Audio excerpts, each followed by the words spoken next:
500 रुपया का नोट पड़ा हो तो आपके पैरों में फेविकोल चिपक जाएगा, आगे नहीं बढ़ सकते। 500 का नोट आपको हिला देगा, आप ऐसे हो गए। बार बार उसके आसपास देख के धीरे से उठा लो। 500 रुपया आपको आगे नहीं बढ़ने देगा। अगर 10-20 नोट 500 के पड़े हो और आसपास कोई हो ना, और आपको फिर उनको क्रॉस करना हो, निकल जाना हो वहां से, फिर आपकी परीक्षा होगी कि आप कितने बहादुर हो कि आप उनको रौंदते हुए निकल जाओ। उनका कोई महत्व ना हो, जैसे रद्दी कागज ऐसे तुम्हें, लेकिन ऐसा नहीं होगा। अगर एक कदम चलोगे, पीछे 500 का नोट है, आगे 2-4 नोट पड़े हैं, तो आसपास पहले दृष्टि जाएगी, कोई देख तो नहीं रहा है, फिर धीरे से उठा लेंगे। भले हम वो कहीं दान पेटी में डाल दें, लेकिन उठा जरूर देंगे। क्यों उठा लिए? क्योंकि महत्व है, धन में महत्व है, भोगों में महत्व है। तो ये कहने की बात अलग है कि अरे भाई हमें स्वर्ग के सुख नहीं चाहिए, हमें मोक्ष नहीं चाहिए, हमें प्रेम चाहिए।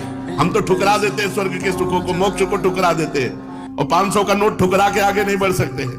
अगर गुलाब जामुन मिठाई की बात आ जाए तो मुंह में पानी आ जाएगा, और ठुकरा देते हैं मोक्ष, ब्रह्मानंद। ये सब कहने की बातें हैं। स्वर्ग के दिव्य दिव्य भोगों को ठुकरा सके ऐसा भगवत प्रेमी महात्मा ही केवल होता है। नहीं, एक अप्सरा उतर आती है तो बड़े बड़े ऋषि मुनि जो है ना, भ्रष्ट हो जाते हैं, अपनी स्थिति से गिर जाते हैं। और मोक्ष सुख तो बहुत बड़ा सुख है, भगवान के प्रेमी जन उसे ठुकरा देते हैं। मोक्ष सुख को अगर कोई ठुकरा पाया तो भगवत प्रेमी महात्मा, जो अभी स्वर्ग के सुख जानते नहीं। अब जैसे पहले ऋषि मुनियों के पास जो है अप्सराएं आया करती थी, बोले अमुक ऋषि के पास, जैसे विश्वामित्र जी के पास बोले मेनका जी आई, उनके पास अमुक आई। अब नहीं आती है, जरूरत है नहीं।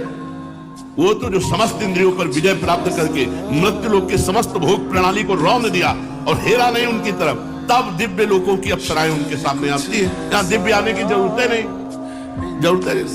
तो स्वर्ग के सुख तो तब उतरे ना जब मर्त्य लोक के सुखों का विजेता हो। जब मर्त्य लोक के सुखों में ही भ्रष्ट हो गया तो स्वर्ग के सुख की बात क्या।